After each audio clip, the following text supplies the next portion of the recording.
Voilà, bonjour à tous et bienvenue au Trends Talk. Les Trends Talk, c'est une initiative de Trends Tendance et de Trends Numérique. Aujourd'hui, on a le plaisir de recevoir Raphaël Abou, le CEO d'Allium. Raphaël, bonjour.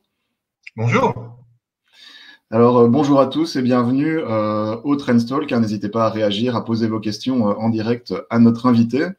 Alors, aujourd'hui, on reçoit Raphaël qui a réalisé une enquête auprès de toute une série de fonds d'investissement, de fonds de private equity, pour voir un petit peu comment ils réagissent face à la crise. Est-ce qu'ils sont encore là, est-ce qu'ils sont encore prêts à investir? Alors, Raphaël, peut-être que tu pourrais d'abord te présenter un petit peu ton travail chez Allium. Oui, bien sûr. Alors, moi, je dirige une société qui s'appelle Allium et qui est spécialisée dans les fusions-acquisitions. Et à ce titre-là, on est amené très souvent à travailler justement avec des fonds de private equity à qui qu'on va aider soit à revendre leur participation, soit à qui on va essayer de céder une société ou de leur permettre d'investir dans une entreprise, par exemple, comme investisseur minoritaire ou investisseur en capital risque. D'accord, très bien. Et donc, tu as eu cette idée de réaliser cette enquête auprès de ces fonds d'investissement avec lesquels tu es beaucoup en contact, évidemment. Alors, explique-nous un petit peu d'où ça vient et voilà, quelle était l'idée à la base de cette enquête dont on parle aujourd'hui d'ailleurs dans le magazine d'Entraîne Tendance. D'accord. En fait, le secteur du private equity en général en Europe, c'est plus ou moins 110 milliards d'euros de fonds qui ont été levés rien qu'en 2019. Il faut savoir que c'est des montants levés qui étaient en constante progression jusqu'à 2019. Donc, ce secteur-là représente à peu près 575 fonds à travers l'Europe. Et donc, on pensait que c'est un secteur qui a énormément de capitaux à mobiliser. Et on était intéressé de savoir comment est-ce qu'ils allaient vivre cette crise et surtout quelles étaient leurs perspectives d'avenir. Est-ce qu'ils allaient plutôt mettre leurs investissements en pause ou au contraire avoir une attitude beaucoup plus active sur le marché malgré la crise du Covid-19. Alors, quelle est la principale conclusion à laquelle l'enquête est arrivée? C'est quoi la principale information qu'on peut retirer? Alors, on a enquêté auprès d'à peu près 300 fonds. Donc, c'est une étude assez exhaustive. En gros, quand on les a interrogés, c'était vraiment au pic de la crise. Donc, on pense que les données qu'on va donner sont potentiellement encore améliorées. Alors, la première chose, c'est qu'il y en a à peu près 80%, 4 sur 5, qui nous ont dit qu'ils continuaient de rechercher des nouveaux projets. Donc, c'est pas quelque chose qu'ils ont arrêté. Ils n'ont pas dit, bah non, maintenant, on va plus rien faire pendant les 6 prochains mois. Au contraire, il y en a environ 80% qui veulent continuer et à peu près le même pourcentage qui pensent même boucler un nouvel investissement ou racheter une nouvelle société dans une période de 6 mois, disons à partir d'avril. Ça nous met entre maintenant et la fin de l'année, disons, pour être tout à fait large. Le second enseignement, par contre, c'est que… D'abord, peut-être voilà, sur les dossiers en cours, ça veut dire que vraiment les fonds sont encore là, sont avec les entrepreneurs, avec les porteurs de projets, et ils poursuivent leurs investissements malgré voilà, toute l'incertitude qu'il y a aujourd'hui sur le marché. Voilà, très bon point. C'est vrai que la priorité initiale au début de la crise, on l'a vu, c'était de soutenir les sociétés dans lesquelles ils étaient déjà investis. Donc, c'était des sociétés qui effectivement faisaient face à la crise comme, je dirais, comme tout le monde. Et là, ils ont été effectivement d'un grand soutien, énormément de réunions avec leur participation, savoir comment les aider, comment leur présenter d'autres types de financement, éventuellement même les aider de manière plus concrète. Donc ça, c'était une première chose. Mais la deuxième, une fois que ça, quelque part, s'est mis en route, c'est de retrouver des nouveaux investissements. Comme je l'ai dit au début, c'est des fonds qui ont levé environ 110 milliards sur la dernière année. Et donc, c'est de l'argent qui doit être, ce qu'on dit, déployé et donc qui doit être investi. Il ne peut pas rester dormir sur leur compte.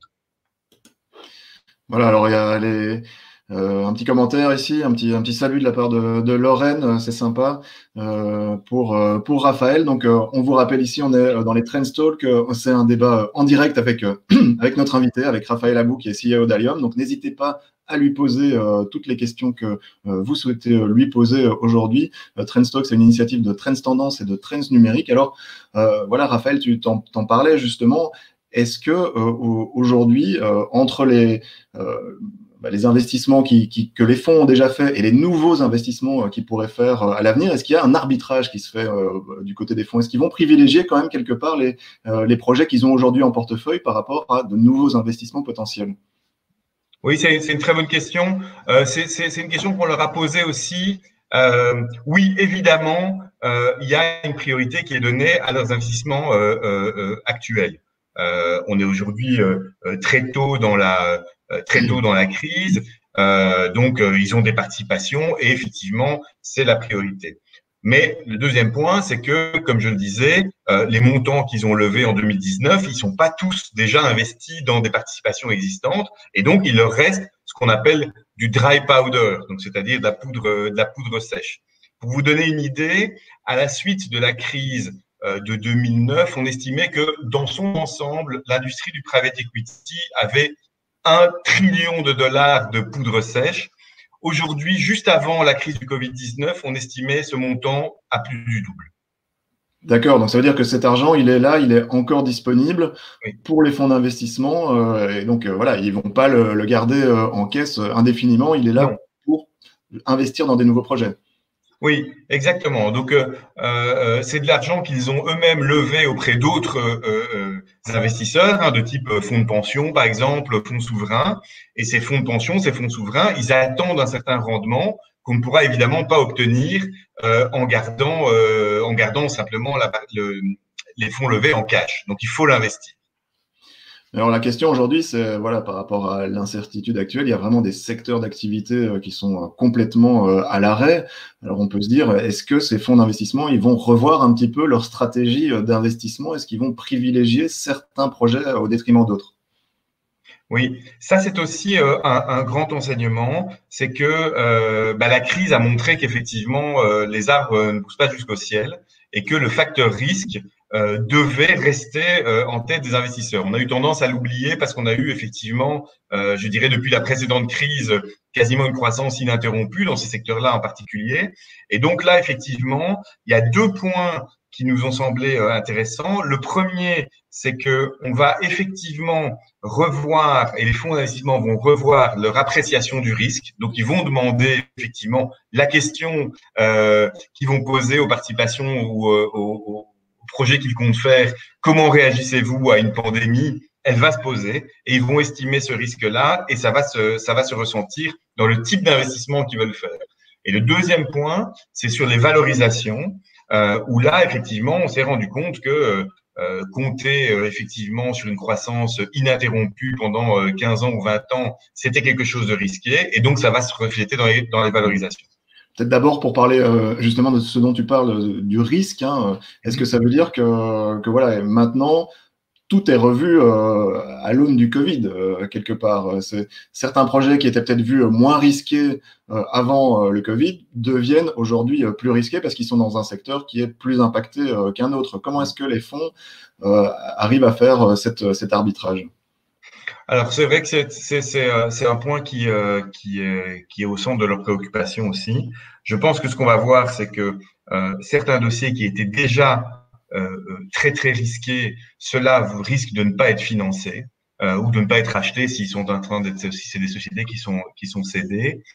Par contre, pour les autres, je crois qu'il va falloir effectivement pour les entrepreneurs, pour les entreprises, avoir une stratégie pour répondre au type de crise qu'on est en train de vivre maintenant. Je donne un exemple, une société dans l'événementiel qui ne fait par exemple que de l'organisation de mariages physiques, ça risque d'être très difficile effectivement pour elle, en tout cas dans les 2-3 prochaines années, de trouver du financement ou de se revendre. Donc il y a un peu une sorte de stress test qui va être passé par pour tous les entrepreneurs qui voudraient pitcher à un fonds, qui voudraient présenter leur projet. Il va y avoir une nouvelle grille d'analyse aujourd'hui. Oui, certainement, certainement. Très bien. Alors, tu parlais justement de tout ce qui concernait les valorisations. Alors, ça, c'est vraiment quelque chose d'important parce que voilà, avant la crise, j'en parlais déjà avec d'autres représentants de fonds d'investissement ou de business angels. Ils me disaient, ben voilà, c'est vrai que le domaine des startups, notamment, ça avait pas mal explosé. Il y avait des valorisations qui étaient très importantes. Est-ce qu'aujourd'hui, voilà, quand on arrive en tant que porteur de projet, ben, on va se retrouver un petit peu dans une situation plus difficile qu'avant? Est-ce que la valorisation de notre entreprise, quel que soit le secteur d'activité, va être plus faible qu'avant? Oui. Et là, on a, je dirais, deux effets qui se conjuguent. Euh, Le premier, c'est effectivement l'appréciation du risque. Plus il y a du risque, plus ça entame l'espoir qu'on a de faire des bénéfices et donc ça entame la valorisation. Ça, c'est la première chose. La deuxième chose, c'est que effectivement, on avait atteint, je dirais juste avant la crise en mois de février, un certain pic. Je pense qu'il y avait pas mal d'articles, même dans votre magazine, qui parlaient d'un pic, d'une bulle, d'un crash, ce genre de choses-là. Aujourd'hui, on y est. Aujourd'hui, effectivement, on a des fonds qui nous disent, moi, je vais plus payer les mêmes prix qu'avant. Je vais être plus sélectif sur les projets. Je vais en garder effectivement peut-être moins. Donc, alors les très très très bons projets, je pense pas que ça va beaucoup les impacter, mais on lisait encore ce matin un fonds d'investissement qui fait lui-même son étude sur les valorisations. On table sur des valorisations qui ont baissé entre 15 et 20 ce qui n'est pas énorme. Hein. On parle de 15 à 20 par rapport au pic de février, ce qui reste quand même des valorisations tout à fait correctes. D'accord, donc ça veut dire voilà, 15 à 20%, ça peut quand même un peu effrayer, mais pour toi, voilà, c'est pas énorme par rapport à l'ampleur de la crise actuelle, quelque part. Non, c'est pas, je dirais, ça me paraît assez logique et assez raisonnable, surtout si on compare effectivement au sommet qu'on avait atteint. Pour les fonds de buy-out, donc ceux qui rachètent les sociétés, là effectivement, on va aussi avoir une baisse parce que l'accès au financement, puisque c'est des sociétés qui sont généralement rachetées avec un endettement bancaire important, risque d'être un peu plus difficile. Puisque les banques ont plutôt vocation aujourd'hui à financer de la croissance plutôt que de la transmission. Et donc là, effectivement, on risque d'arriver à des niveaux de dette qui sont un peu plus difficiles à atteindre. Et donc, ça va effectivement avoir un impact sur les prix. Donc, bienvenue à tous dans les Trends Talk. Hein. J'en profite pour accueillir les nouvelles personnes qui nous suivent aujourd'hui en live streaming sur notre page Facebook et sur notre chaîne Twitch. Aujourd'hui, on parle des fonds de private equity. Est-ce qu'ils sont encore prêts à investir? On a le plaisir de recevoir Raphaël Abou, qui est CEO d'Allium. Alors, Raphaël, j'avais encore une question par rapport aux investisseurs. Hein. On disait que voilà, les valorisations, elles sont en baisse. Tu parlais de 15-20% peut-être d'impact aujourd'hui sur les valorisations. Donc, est-ce que, quelque part, aujourd'hui, on est plus dans un marché favorable aux investisseurs? Est-ce que les investisseurs sont en position de force? Et du coup, est-ce que les entrepreneurs, qui, eux, arrivent pour essayer de faire financer leurs projets, eux, sont plutôt en position de faiblesse? Oui, je pense que c'est une très bonne remarque. On a tendance à dire que dans des crises ou en sortie de crise, cash is king. Et c'est effectivement les investisseurs qui aujourd'hui ont le cash. Donc on arrive aujourd'hui avec pas mal de projets de sociétés qui sont très impactés par le Covid-19, par la crise, par le lockdown, donc qui ont effectivement des financements, je dirais, à trouver de manière plus rapide. Et donc ça les déforce effectivement dans leur position de négociation. Ça c'est un. Et deux, il y a quand même une grosse interrogation sur l'avenir, sur les perspectives économiques qui pèsent effectivement sur la décision d'investisseurs qui peuvent très très bien prendre la décision d'attendre quelques mois et donc d'être dans une position de négociation plus favorable. Alors, on a une question là de Thomas, justement, sur les fonds de private equity. Alors, selon lui, voilà, les fonds de private equity, ils font parfois un peu peur, ils sont un peu méconnus, ils sont peut-être pas vus comme des partenaires. Et il espère que la crise va changer la donne. Est-ce que c'est aussi ton sentiment, Raphaël? Alors, ça, c'est aussi un des enseignements, je dirais indirects. Nous, ce qu'on a vu, c'est que les sociétés qui étaient détenues en partie ou complètement par des fonds d'investissement, eh bien, généralement, les managers, les CEO, les actionnaires familiaux qui sont aux côtés de ces fonds d'investissement se sentent mieux. On a vu des fonds d'investissement qui ont joué leur rôle, notamment au début de la crise. Alors d'abord moralement, parce qu'effectivement, ils partagent le fardeau, ils partagent le risque, ils partagent l'angoisse, mais économiquement et financièrement également. On a vu effectivement des fonds qui mettaient tout de suite en place des lignes de financement qui au contraire qui incitaient plutôt les entreprises à continuer d'avoir des projets, à continuer de se développer en disant effectivement on sera là, on sait que c'est une mauvaise passe et on va continuer. Et finalement, on voit que ces entrepreneurs qui ont fait le choix d'être à côté de fonds d'investissement, eh bien, quelque part, ils passent la crise plus sereinement que les entrepreneurs qui sont seuls. Qui se disent finalement mon risque est concentré à 100% dans mon entreprise. Donc à cette question-là, je pense que ça peut être bénéfique pour le secteur qui a montré qu'il était un vrai partenaire. Voilà, ils ont fait par exemple, ils ont aidé beaucoup dans les négociations bancaires. Ça, c'est quelque chose qui a été très très fort apprécié. Donc on voit là aujourd'hui dans cette situation de crise un peu la valeur de ces partenaires que peuvent être les investisseurs. C'est pas juste des investisseurs qui sont là. On en parlait au téléphone hier, je pense. Voilà, tu me disais, voilà, ils sont parfois vus comme des fonds requins qui sont là juste pour faire des belles opérations, des belles exits. Mais finalement, ils sont là aussi pour accompagner les projets, si je comprends bien. Oui, tout à fait. Tout à fait.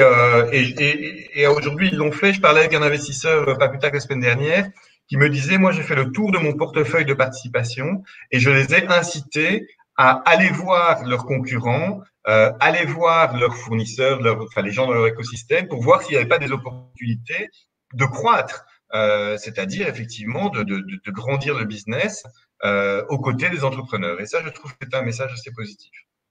Alors, à propos d'opportunités, justement, on a une question de Robert qui nous demande quels sont les domaines qui ont le vocation à redémarrer le plus rapidement. Est-ce que voilà, tu as un peu du retour du terrain de la part des fonds d'investissement justement qui se disent voilà, nous on va privilégier tel ou tel secteur parce qu'on se dit que là ça va reprendre, il y aura des belles opportunités dans les prochains mois.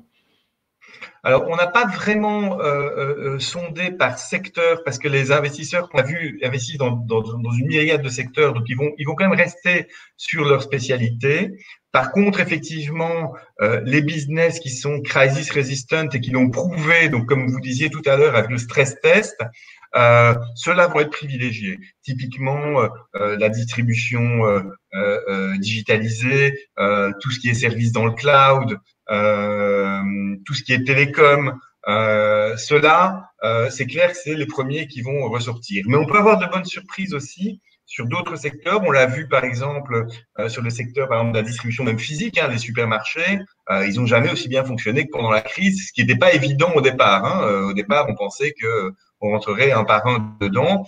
Je crois que Ahold Delhaize a publié ses bénéfices il n'y a pas longtemps et les résultats sont assez spectaculaires. Donc, je pense qu'on peut avoir des bonnes surprises. Différenciés en fonction des secteurs. Donc là, il faudra que chaque entrepreneur vienne aussi avec un projet en disant, voilà, en expliquant quel est l'impact potentiel de la crise actuelle sur son secteur et les possibilités de redémarrage. Alors, une chose intéressante que j'ai vue aussi dans ton étude, ça concerne tout ce qui concerne les modalités quelque part de financement.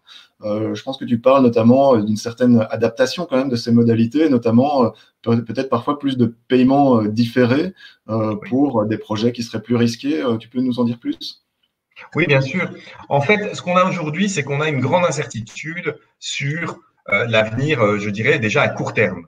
Donc, on ne sait pas très bien comment telle ou telle société va finir l'année en termes de résultats. Et donc, c'est très difficile de valoriser cette entreprise. Et je dirais, les investisseurs n'ont pas la boule de cristal non plus. Ils savent pas si la pandémie va recommencer, si on va avoir une deuxième vague, si on va rester confiné, déconfiné. Ils n'en savent rien. Et donc, pour pouvoir quand même continuer de faire des transactions, de financer des entreprises, ils vont essayer effectivement avec certaines techniques de décaler, je dirais, la détermination de la valeur de la société. Par exemple, en payant une partie maintenant et une partie plus tard au vu des résultats. Ça peut être dans 6 mois, ça peut être dans 1 an.